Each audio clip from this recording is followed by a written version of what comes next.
Baik, Assalamualaikum warahmatullahi wabarakatuh.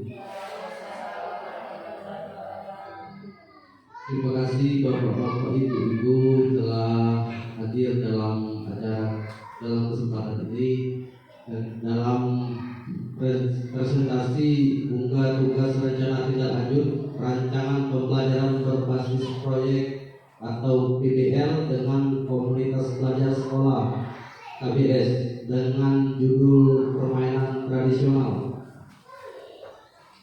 Adapun latar belakang dari permainan tradisional merupakan bagian dari warisan budaya yang memiliki nilai-nilai kearifan lokal dan berperan penting dalam pembentukan karakter anak-anak. Permainan ini mengajarkan berbagai aspek positif seperti kerjasama, sportivitas, kreativitas, serta memperkuat interaksi sosial dan rasa kebersamaan di antara anak-anak.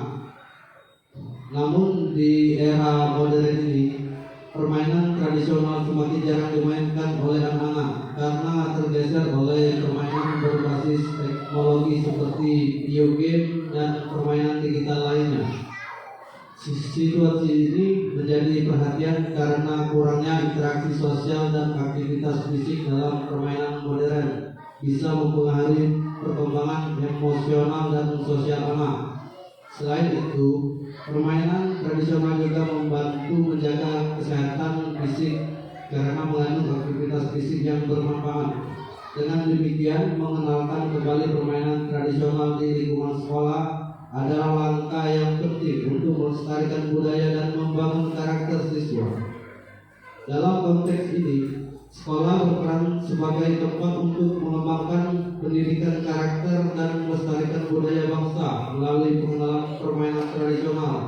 Melalui kegiatan ini, siswa tidak hanya bermain, tetapi juga belajar menghargai nilai-nilai budaya lokal, mengembangkan kemampuan sosial dan meningkatkan kesehatan fisik. Adapun dari tujuan permainan tradisional ini, tujuan program permainan tradisional dengan metode pembelajaran berbasis proyek dalam komunitas belajar sekolah. 1. Melestarikan budaya lokal. Terus mengembangkan kemampuan kolaborasi dan sosial, meningkatkan kreativitas dan inovasi, mengoptimalkan kesehatan fisik, mendorong pembelajaran kolaboratif berbasis proyek, membangun karakter positif dan nilai-nilai sosial, menciptakan lingkungan belajar yang menyenangkan. Capaian, langkah-langkah dan hasil yang diharapkan untuk tiap tujuan. 1. Capaian pemahaman dan pelestarian budaya lokal. Terus peningkatan kemampuan sosial dan kolaborasi. Selanjutnya peningkatan keterampilan fisik dan kreativitas. Pembentukan karakter positif. Selanjutnya peningkatan antusiasme belajar. Yang kedua, langkah-langkah pelaksanaan. Adapun dari langkah-langkah pelaksanaan, perencanaan program, pengenalan permainan tradisional, pembelajaran berbasis proyek, praktik bermain permainan tradisional, terus refleksi dan evaluasi, laporan dan dokumentasi.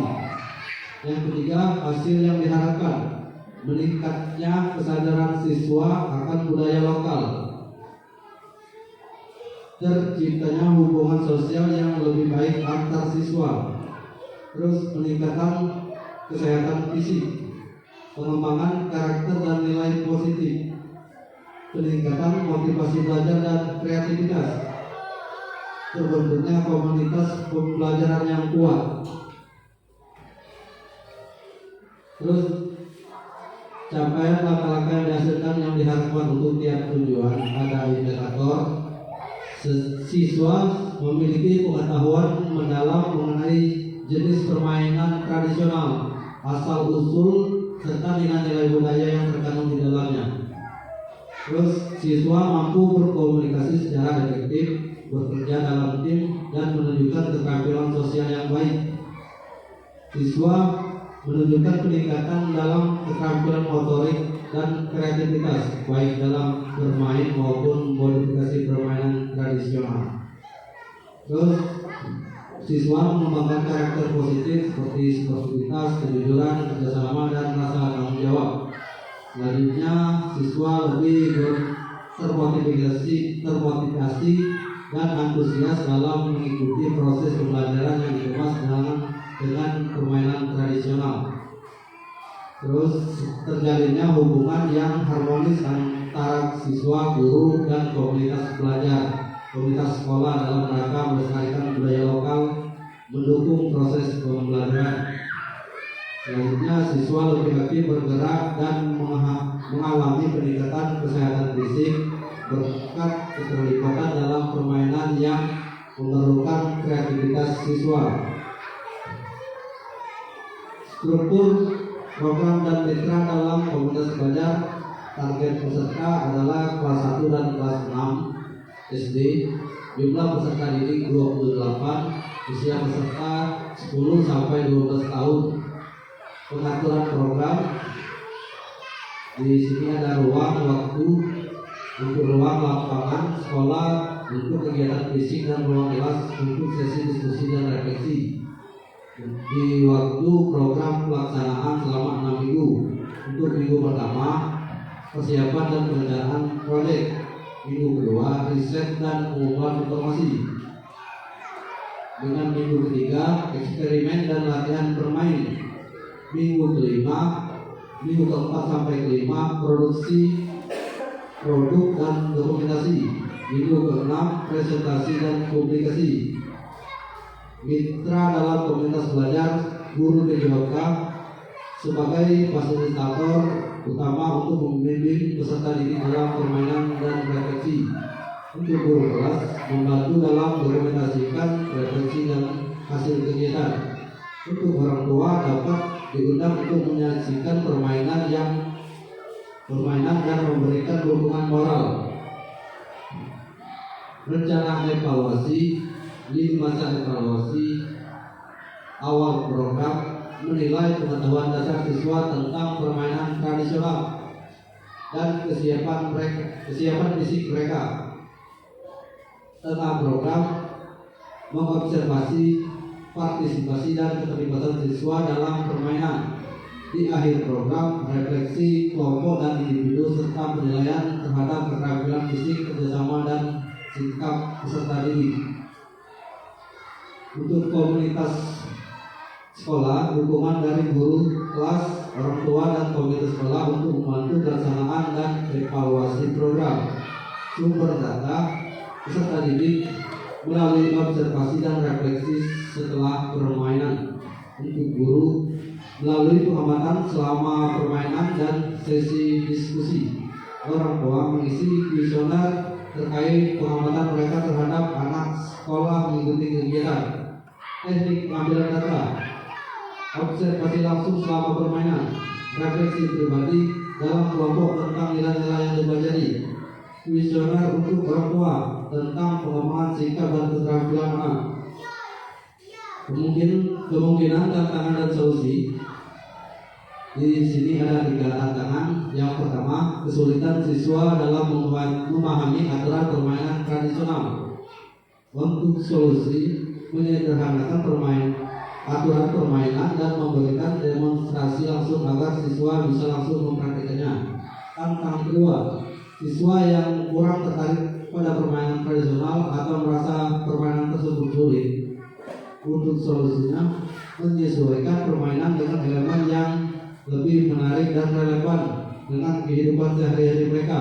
Misalnya, mengkombinasikan permainan gerobak sodor dengan elemen lainnya seperti kompetisi kelompok atau tugas kreatif. Tantangan yang ketiga, keterbatasan waktu untuk melakukan refleksi yang mendalam. Untuk solusinya, mengalokasikan waktu refleksi yang cukup di akhir setiap sesi dan memberikan kesempatan siswa untuk berbagi pengalaman secara bergiliran. Menutup dan rencana tindak lanjut. Untuk menutup, pembelajaran berbasis proyek menggunakan permainan tradisional diharapkan dapat meningkatkan keterampilan fisik, kerjasama, serta pemahaman budaya di kalangan siswa kelas 5 dan kelas 6. Pembelajaran yang berpusat pada siswa ini memberikan kesempatan bagi mereka untuk berpartisipasi aktif dan mengembangkan kreativitas. Rencana tindak lanjut presentasi rencana kepada komunitas sekolah untuk mendapatkan masukan. Implementasi program sesuai dengan jadwal yang telah ditentukan, dokumentasi kegiatan, dan refleksi untuk perbaikan di masa akan datang.